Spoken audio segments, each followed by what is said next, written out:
Hey, welcome back. We are Talking Kids with Dr. Caitlynn, and we are talking about AI this morning. AI and kids. You know, we can't hardly get a newscast stood up without AI in the headlines.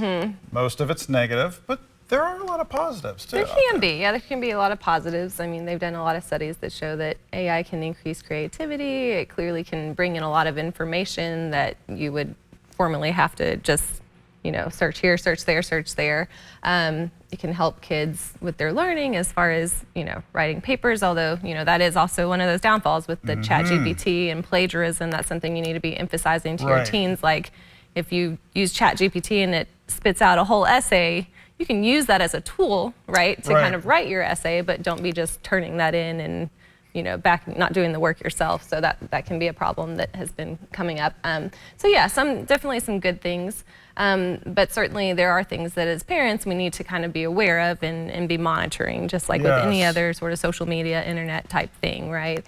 And so they did a study and they found that 1 in 4 parents whose teens had used AI did not know, like 3 out of the 4 did not know their kids were using. So only 1 in 4 knew that their kids were using AI. And so that's really important for you to have that conversation, because there can be a lot of, like you said, negative side effects of that, specifically with teens and, you know, these deep fake things that come out. You know, you have to have that conversation when you're sitting down and, okay, you see this, do you think this is real or do you think this is not real? Challenging enough for adults. Right, challenging enough for these algorithms that people have, you know, created to figure out. Sometimes those aren't even correct of is this right or not right, but having those conversations, having them really think critically about, if you see something that you think is strange, come talk to me about it so that we can kind of tease through it together. Like, is this something true? Is this something not true?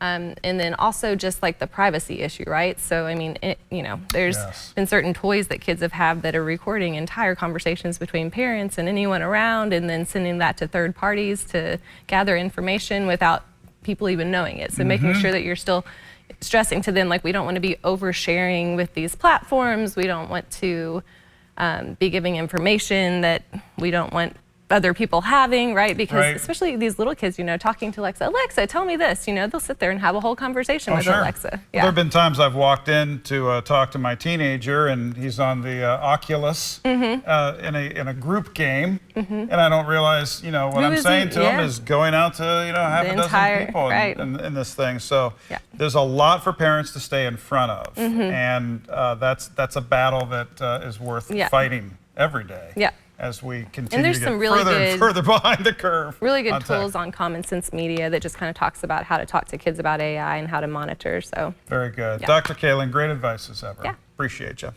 Back after this. Stay with us.